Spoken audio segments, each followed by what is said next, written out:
Morning students. BEd first year के paper contemporary Indian education समकालीन भारतीय समाज और शिक्षा के अंतर्गत हम लोग त्रिभाषा सूत्र के बारे में अध्ययन कर रहे थे कि हमारे विभिन्न आयोगों के द्वारा जो त्रिभाषा सूत्र, क्योंकि भारत की एक भाषा जो कि विविध भाषाएं भारत में बोली जाती थी और इसीलिए एकता के दृष्टिकोण से एक किसी एक भाषा को राजभाषा की स्वीकृति प्रदान की जाए, उसको मान्यता प्रदान की जाए उस आधार पर, क्योंकि निश्चित है कि किसी भी एक भाषा को चुनाव किए जाने से इसका विरोध काफी विरोध हुआ, या आज भी कभी कभी इसका विरोध हम देखते हैं। राजनीतिक परिप्रेक्ष्य दृष्टिकोण से तो इसका बहुत ही ज्यादा, एक तरह से कहा जाए कि काफी अधिक मात्रा में विरोध हुआ।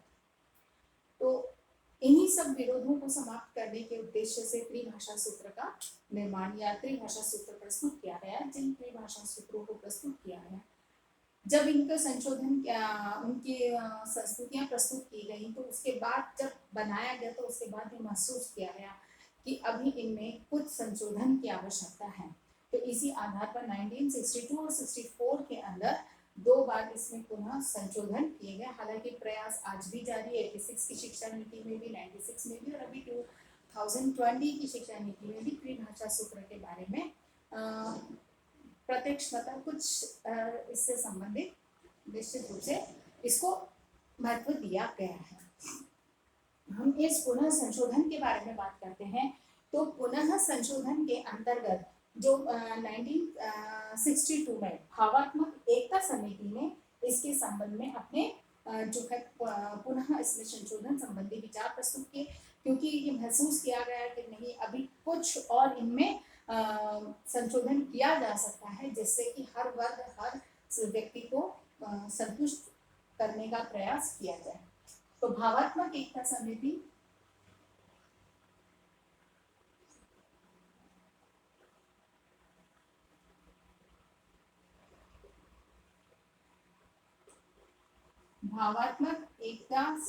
ने 1962 में इसमें पुनः अपनी त्रिभाषा सूत्र जो ये पहले दे चुके थे उसमें पुनः संशोधन किया।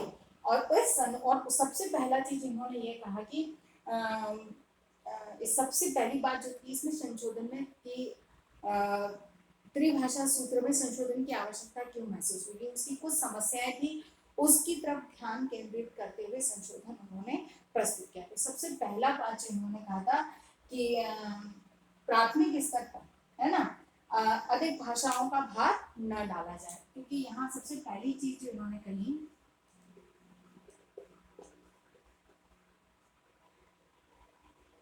प्राथमिक स्तर पर, है ना, अधिक भाषाओं का भार न डाला जाए।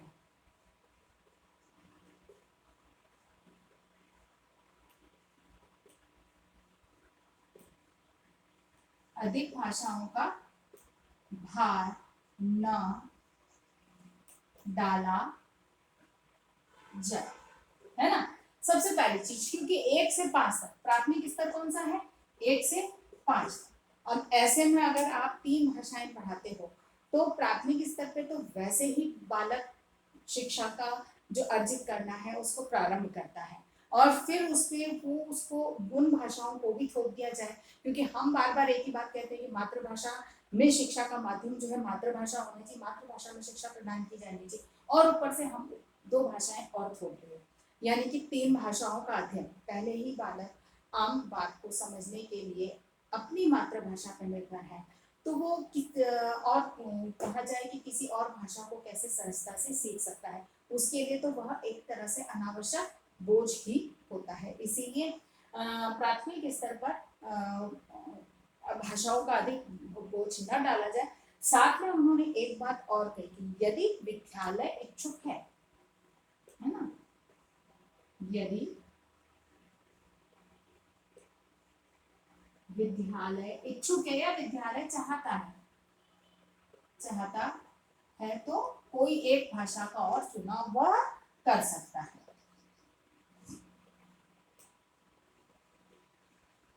एक भाषा का चुनाव और कर सकता है।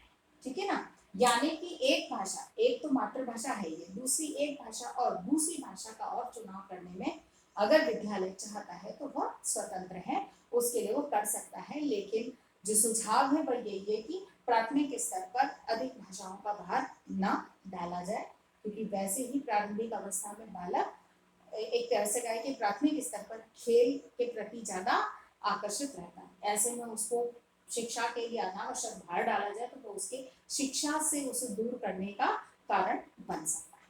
उसके बाद में उच्च प्राथमिक स्तर पर त्रिभाषा सूत्र लागू कर दिया जाए। उच्च प्राथमिक स्तर पर त्रिभाषा सूत्र लागू कर दिया जाए। एक तरह से वे कहते हैं कि प्राथमिक स्तर पर भाषाओं का अधिक बोझ न डाला जाए, दूसरी तरफ कहते हैं कि उच्च प्राथमिक स्तर पर त्रिभाषा सूत्र को लागू कर देना चाहिए। यानी कि आप अभी तक तो सिर्फ एक ही मातृभाषा का उपयोग कर रहे हैं और अब अचानक एकदम से तीनों भाषाओं को महत्व दे रहे हैं। पर त्रिभाषा सूत्र लागू करने के पीछे उनका भावात्मक शिक्षा समिति का जो कहना चाहिए कारण था, या उन्होंने इस लागू करने के पीछे जो कारण बताया, उसके लिए उन्होंने कहा कि उच्च प्राथमिक स्तर तक आते आते अधिकांश छात्र अपनी पढ़ाई शिक्षा पूर्ण कर लेते, यानी कि उस समय कक्षा 8 तक शिक्षा अर्जित करने के बाद बालक आगे शिक्षा अर्जित नहीं करते थे। इसीलिए अन्य भाषाओं का ज्ञान बालक को होना अनिवार्य है। इसी दृष्टिकोण से प्राथमिक स्तर पर ही त्रिभाषा सूत्र को लागू कर दिया जाना चाहिए। फिर है उच्च प्राथमिक स्तर पर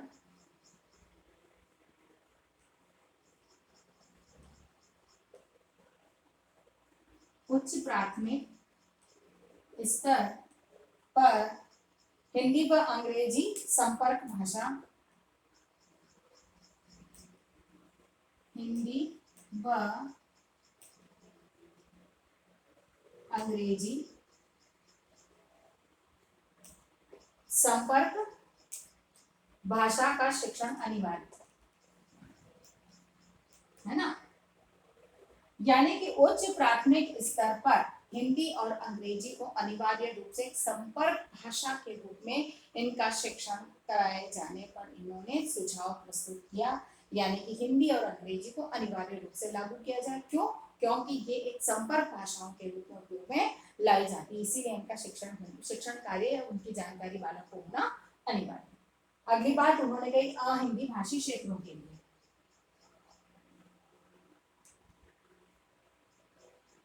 अहिंदी भाषी क्षेत्र में हिंदी का शिक्षण कार्य, अहिंदी भाषी क्षेत्र में उनका कहना था कि हिंदी का शिक्षण कार्य में जो देवनागरी लिपि है, हिंदी को सिखाने के लिए जिस देवनागरी लिपि का, क्योंकि देवनागरी लिपि में ही हिंदी को मान्यता प्रदान की गई थी, तो उनका कहना ये था कि हिंदी को सिखाने के लिए अगर राज्य न चाहे तो वो देवनागरी लिपि का उपयोग न करते हुए क्षेत्रीय भाषा की जो लिपि है उसी लिपि के अंदर हिंदी का शिक्षण कार्य करा सकते हैं। अन्यथा देवनागरी लिपि तो है, क्योंकि अतिरिक्त मतलब कि एक तरह से हिंदी भाषा को सीखने के लिए देवनागरी लिपि को और सीखना, ऐसे में त्रिभाषा सूत्र के माध्यम से 3 भाषाओं के अलग अलग लिपि को सीखना बालक के लिए ऊपर अनावश्यक बोझ डालता है। इसीलिए हिंदी के लिए उन्होंने कहा कि हिंदी में देवनागरी लिपि की अपेक्षा क्षेत्रीय भाषाओं में इसको क्षेत्रीय भाषाओं की लिपि में हिंदी को सिखाया जा सकता है।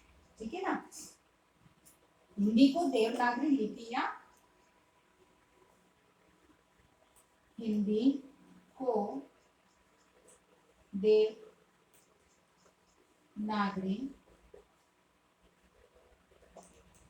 लिपि या है ना क्षेत्रीय लिपि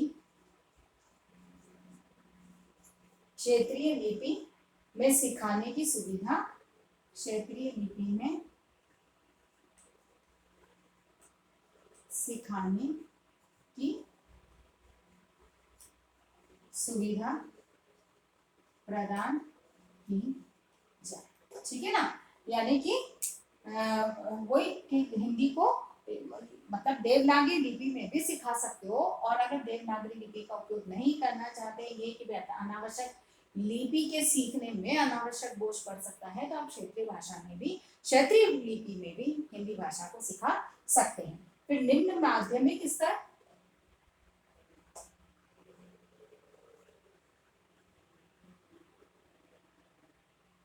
निम्न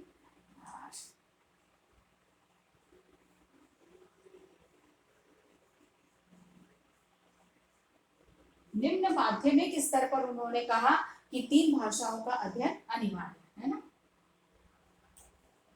3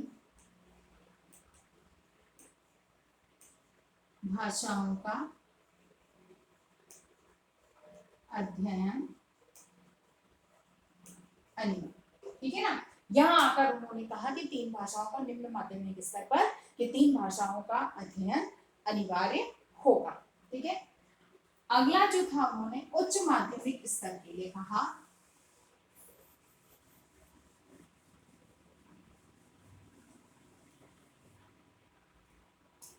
हाई स्कूल या उच्च माध्यमिक स्तर।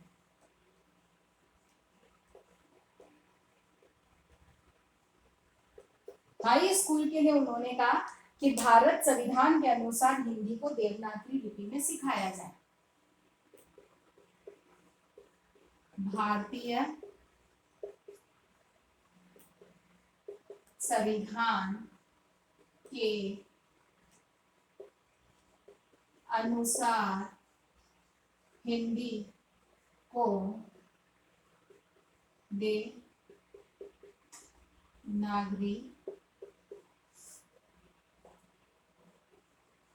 लिपि में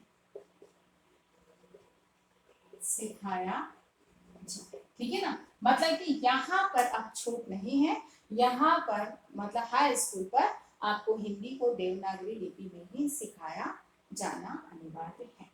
ये था भावात्मक एकता समिति के द्वारा दिया गया संशोधन, जिसमें कि उन्होंने जो अपना पहला त्रिभाषा सूत्र दिया था उसमें से कुछ संशोधन किए, कि मूल रूप से उन्होंने प्राथमिक स्तर पर जो था मातृभाषा को ही स्थान देने पर बल दिया। उसमें उन्होंने अतिरिक्त अन्य भाषाओं को जोड़ने से इनकार करा कि उससे बोझ पड़ता है। कि प्राथमिक स्तर पर कि आप 3 त्रिभाषा सूत्र लागू कर सकते हैं, क्योंकि अधिकांश छात्र यहाँ पर आकर अपनी शिक्षा अधूरी छोड़ देते हैं, बीच में चले जाते हैं। माध्यमिक निम्न माध्यमिक स्तर पर कि आप हिंदी को देवनागरी लिपि की अपेक्षा के अलावा भी अगर नहीं चाहते तो क्षेत्रीय लिपि में भी हिंदी को सिखा सकते हैं, और हाई स्कूल में देवनागरी लिपि में ही हिंदी को सिखाना होगा। उधर प्राथमिक स्तर पर माध्यम संपर्क भाषा के रूप में हिंदी और अंग्रेजी का शिक्षण अनिवार्य बताया। इस संशोधन के साथ 1964 में कोठारी कमीशन है,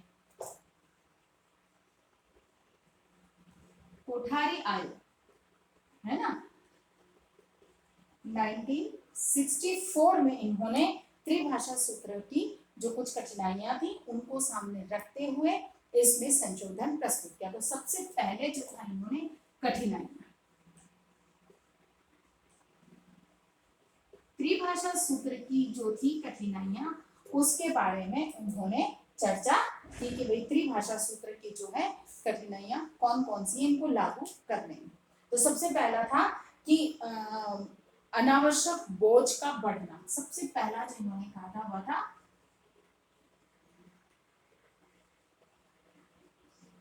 अनावश्यक बोझ बढ़ना, यानी कि 3 भाषाओं को अतिरिक्त अपनी मातृभाषा के अतिरिक्त इंडो भाषा और यानी कि 3 भाषाओं के शिक्षण से बालकों के ऊपर अनावश्यक बोझ बढ़ता है कि जिसकी कोई आवश्यकता नहीं है। इसीलिए अनावश्यक बोझ बढ़ने की जो एक मानसिकता है या जो अनावश्यक बोझ बढ़ लेने की जो परिस्थितियां उत्पन्न होती हैं, उसकी वजह से इसके लागू होने में कठिनाई उत्पन्न होती है। दूसरी कठिनाई थी अरुचि। हिंदी भाषी क्षेत्रों में हिंदी भाषी क्षेत्रों में अन्य भारतीय भाषाओं के प्रति भारतीय भाषाओं के प्रति अरुचि। ठीक है ना, यानी कि हिंदी भाषी क्षेत्रों में अन्य भारतीय भाषाओं के सीखने पर किसी की रुचि प्रदर्शित नहीं होती है, इसीलिए इसको लागू करने में समस्या उत्पन्न होती है। और तीसरी जो समस्या यहाँ थी, अहिंदी भाषी क्षेत्रों में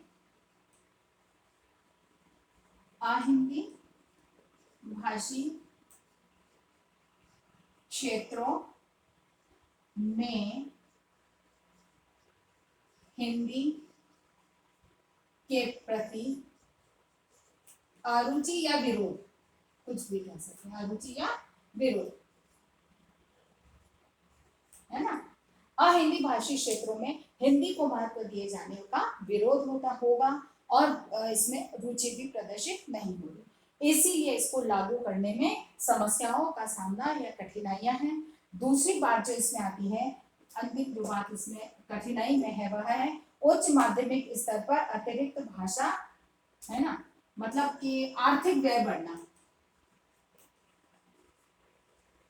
आर्थिक उच्च माध्यमिक स्तर पर उच्च माध्यमिक स्तर पर आर्थिक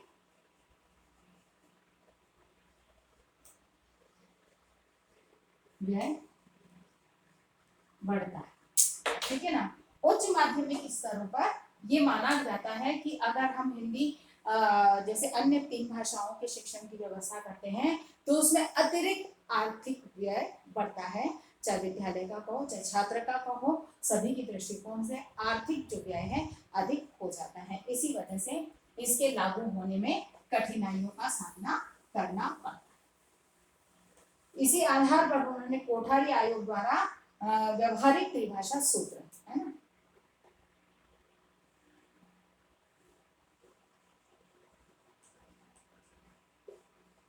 व्यवहारिक त्रिभाषा सूत्र, ठीक है ना। व्यवहारिक त्रिभाषा सूत्र को लेकर जो इन्होंने अपने त्रिभाषा सूत्र प्रस्तुत किया, उसमें सबसे पहली चीज थी कि संघ की राजभाषा के रूप में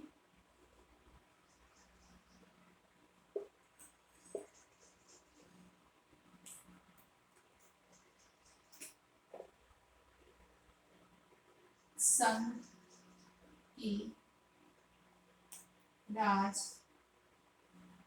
राजभाषा के रूप में मातृभाषा के बाद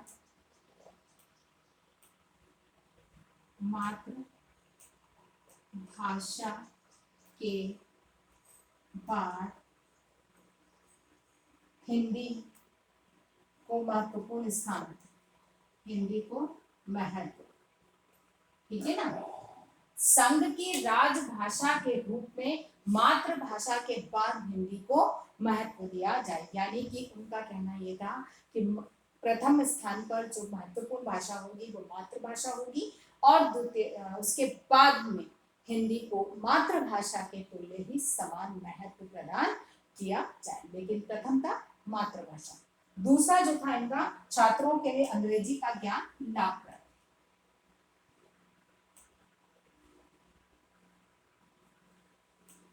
छात्रों के लिए अंग्रेजी का ज्ञान लाभप्रद, ठीक है ना, कि अंग्रेजी का ज्ञान लाभप्रद है, क्योंकि हम केवल एक भारतीय क्षेत्र में, अपने ही क्षेत्र में नहीं रहेंगे, हम अपने विकास के लिए अन्य क्षेत्र, अन्य स्थानों पर संपर्क करें, तो उसमें फिर वहाँ जैसे अंतर्राष्ट्रीय स्तर पर हम बात करते हैं, तो अंतर्राष्ट्रीय स्तर पर या अंतर्राष्ट्रीय भाषा जो अंग्रेजी है उसका, उसी में हम किसी से बात कर सकते हैं। इसीलिए मतलब कि हमको अन्य लोगों से संपर्क में सुविधा रहे, इसीलिए अंग्रेजी का शिक्षण या दूसरी भाषा का ज्ञान अनिवार्य होता है, जिससे कि आम दूसरे क्षेत्रों में आम लोगों से हम सुगमतापूर्वक संपर्क कर सकते हैं। इसीलिए अंग्रेजी को उन्होंने लाभप्रद बताया। अगली बात जो थी, इन्होंने 3 भाषाओं के अध्ययन के लिए निम्न माध्यमिक स्तर सर्वथा उपयुक्त। निम्न माध्यमिक स्तर पर, निम्न माध्यमिक स्तर सर्वथा उपयुक्त स्तर है। ठीक है ना। हिंदी को मतलब त्रिभाषा सूत्र को लागू करने के लिए उनका मानना यह था कि निम्न माध्यमिक स्तर सर्वथा उपयुक्त स्तर है, क्योंकि यहाँ पर आप बालक को आप 3 भाषाओं का ज्ञान सुगमता पूर्वक करा सकते हैं, क्योंकि अब इस सब स्तर पर आकर उसकी बौद्धिक विकास या बौद्धिक क्षमताएं इतनी बढ़ जाती हैं, बौद्धिक विकास इतना हो जाता है, उसकी स्मरण शक्ति बढ़ जाती है, स्मरण क्षमताओं का विकास होता है, उसकी जिज्ञासाएं जो है वो बढ़ने लगती हैं। ऐसे में हम 3 भाषाओं का जो शिक्षण कार्य वो सुगमता पूर्वक बालकों को करा सकते हैं। इसलिए निम्न माध्यमिक स्तर इसके लिए सर्वोत्कृष्ट स्तर, उपयुक्त स्तर है। फिर बाद में हिंदी व अंग्रेजी का शिक्षण उचित प्रेरणा के अभाव में संभव नहीं। हिंदी व अंग्रेजी शिक्षण के लिए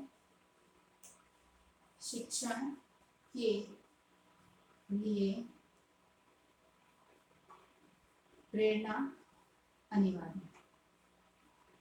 यानी कि उचित प्रेरणा अगर नहीं दी जाती है, हम बालक हमें खाली पढ़ना है, जब खाली पढ़ना है हम कोई उद्देश्य नहीं बताते उसके आगे भविष्य में क्या उसको लाभ है, किस तरह का उसको फायदा हो सकता है, जब तक हम उसको नहीं समझाएंगे तब तक उसके महत्व को बालक नहीं समझेगा। इसीलिए कहा गया कि हिंदी और अंग्रेजी के शिक्षण के लिए प्रेरणा के अभाव में इनका जो शिक्षण कार्य है वो संभव नहीं है, क्योंकि प्रेरणा के लिए अनिवार्य है कि सही ढंग से प्रेरित किया जाए। सही ढंग से प्रेरित करने के लिए उनके क्या फायदे हैं, उनको किस तरह से ये लाभकारी है, जब इस चीज का एहसास होगा, पता होगा, तभी वे उसके प्रति अपनी रुचि को प्रदर्शित करेंगे। इसीलिए अहिंदी भाषी क्षेत्र हिंदी और अंग्रेजी के लिए एक उचित प्रेरणा के अभाव से इसका संभव नहीं है। फिर बाद में आता है किसी भी 4 भाषाओं के अध्ययन की उपेक्षा की जानी चाहिए। 1964 4 भाषाओं के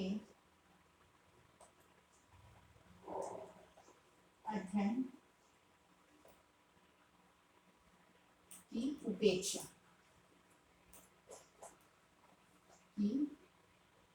की जानी चाहिए। ठीक है ना।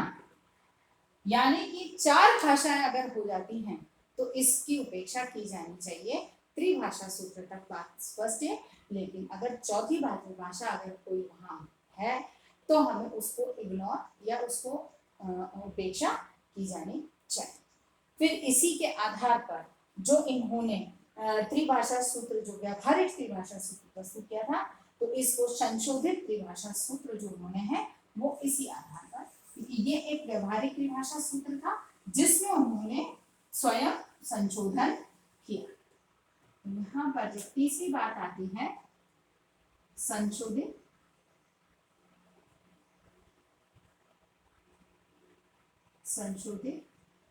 त्रिभाषा सूत्र। ठीक है ना। संशोधित रूप में उन्होंने, क्योंकि अब जो बात कही उसमें वो एक व्यवहारिक बात कही थी, अब उसमें संशोधन की आवश्यकता उन्होंने स्पष्ट करी या प्रदर्शित करी, तो उसमें उन्होंने कहा मातृभाषा का क्षेत्रीय भाषा। जो पहला उन्होंने संशोधन प्रस्तुत किया था वह था मातृभाषा या क्षेत्रीय भाषा, क्षेत्रीय भाषा। ठीक है। दूसरा है संघीय राजभाषा,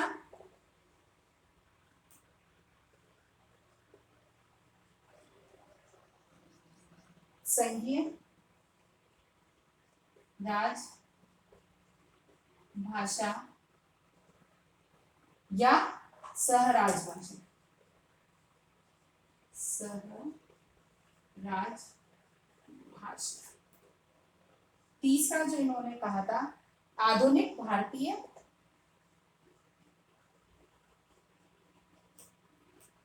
आधुनिक भारतीय या यूरोपीय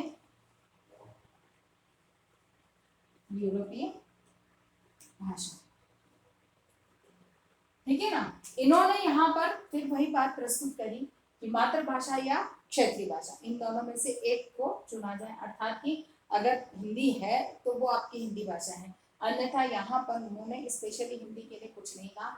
उन्होंने कहा कि मातृभाषा या क्षेत्रीय भाषा को उपयोग किया जाना चाहिए। दूसरा है संघीय राजभाषा या सहराजभाषा।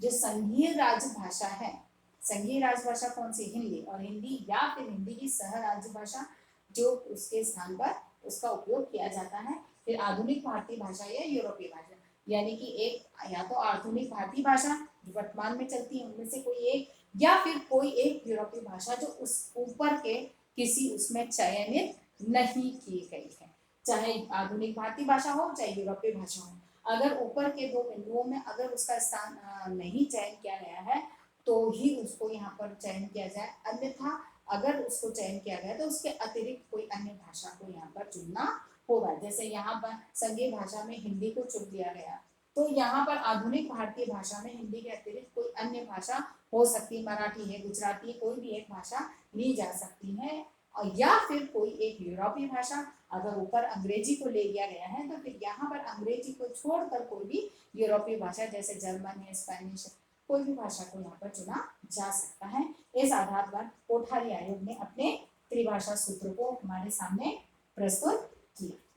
इसी के साथ में हम अपनी बात को यहीं तक रखते हैं कोठारी आयोग की। इसके बाद हम उसके बाद की जो शिक्षा नीतियां हैं संशोधित उनके बारे में हम अध्ययन करेंगे, अर्थात हमारी आज की बात को हम यहीं तक रखते हैं, क्योंकि पुनः संशोधित नीति को समझना हमारे लिए अनिवार्य था। तो हमारे इसी के आधार पर आज हमारा एक प्रश्न होगा कि त्रिभाषा सूत्र को स्पष्ट कीजिए। त्रिभाषा सूत्र को स्पष्ट कीजिए।